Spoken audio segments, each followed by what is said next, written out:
இப்போ நாம் அந்த மொறுன்னு ராகி தோசை பண்ணுறதுக்காக 1 கப்பு ராகி எடுத்துருக்கிறேன்.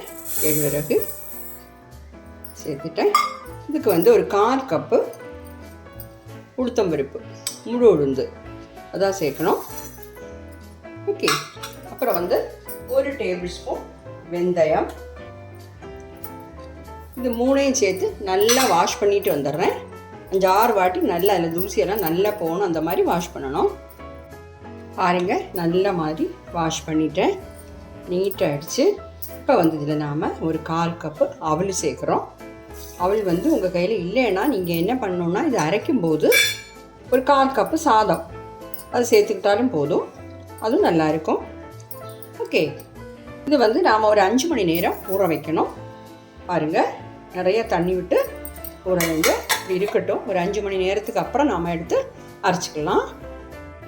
அப்போ நாம் அதை ஊற வச்சு 5 மணி நேரத்துக்கு வேலையே ஆயிடுச்சு. பாருங்கள், நல்ல ஊறி இருக்குது. இதை வந்து மிக்ஸி ஜாரில் போட்டோ கிரைண்டரில் போட்டோ நல்லா அரைச்சி எடுத்துடலாம். நான் வந்து மிக்சியில் போட்டு தான் இப்போ அரைச்சி எடுக்க போகிறேன். 2 வாட்டியாக வேணால் அரைச்சி எடுத்துடலாம். தேவைக்கு தண்ணி விட்டு நல்ல மேக்ஸிமம் எவ்வளோ அரைய முடியுமோ அந்த மாதிரி அரைச்சி எடுத்துடலாம். ஓகே. வந்து ஃபஸ்ட்டில் ஒரு ட்ரிப் அரைச்சி எடுத்துட்டேன். பாருங்கள், இந்த மாதிரி அரைச்சி எடுத்துருக்கேன். நல்லா ஃபைனாக அரைச்சிருக்கிறேன். இப்போ மீதி இருக்கிறதையும் கூட இந்த மாதிரி போட்டு அரைச்சி எடுத்துடலாம். இதில் உள்ள தண்ணி போக இன்னும் கொஞ்சம் தண்ணி தேவைப்பட்டது. இதில் இருக்க தண்ணி வந்து நம்ம அரைக்கிறதுக்காக தான் யூஸ் பண்ணுறோம். ஓகே. இதெல்லாம் போட்டு அரைச்சி எடுத்துடலாம். மீதி உள்ளதையும் நான் அரைச்சி எடுத்துட்டேன்.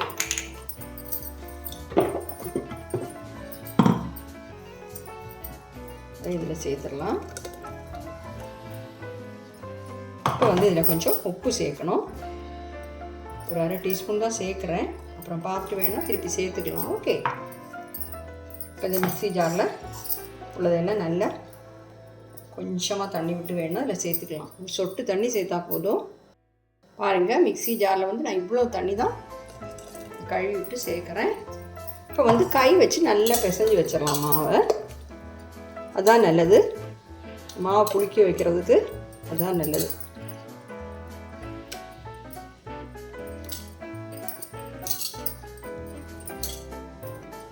இந்த மாதிரி கன்சிஸ்டன்சியில் நம்ம வச்சுருக்குறோம்.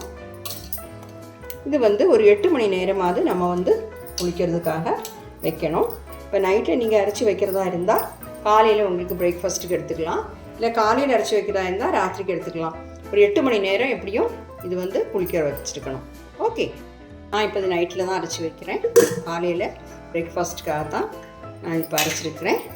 ஓகே. இப்போ காலையில் நமக்கு தோசை பண்ணிக்கலாம். இப்போ வந்து மாவு எப்படி பொங்கி வந்திருக்கு பார்க்கலாம். பாருங்கள், நல்லா பொங்கி வந்திருக்குது பார்த்தீங்களா. இப்போ வந்து நல்லா மிக்ஸ் பண்ணிடலாம். இல்லாமல் நேற்றே நம்ம கொஞ்சம் லூஸாக தான் மாவு கலக்கி வச்சுருந்ததுனால தண்ணி விட தேவைப்படாது. தண்ணி தேவைப்பட்டுன்னா நம்ம வந்து தண்ணி சேர்த்துக்கலாம். பாருங்கள், கரெக்டான கன்சிஸ்டன்சியில் இருக்குது தோசை ஊற்றுறதுக்கு. உப்பு நம்ம சேர்த்துருக்குறோம் பார்த்தீங்களா. தோசை ஊற்றிட்டா போதும்.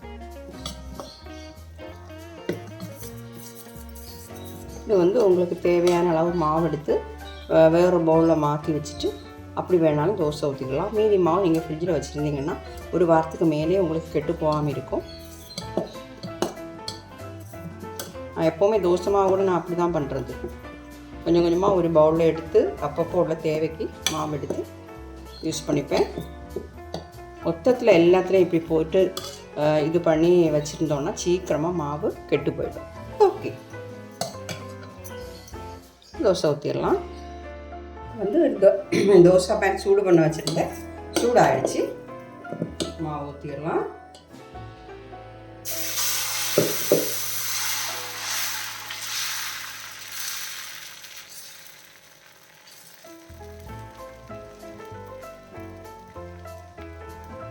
இதில் வந்து உங்களுக்கு நெய் வேணால் நெய் சேர்த்துக்கலாம், இல்லை ஆயில் வேணால் ஆயில் விட்டுக்கலாம். ஓகே. நான் வந்து நல்லெண்ணெய் தான் கொஞ்சமாக சேர்க்குறேன், நிறையெல்லாம் சேர்க்கல.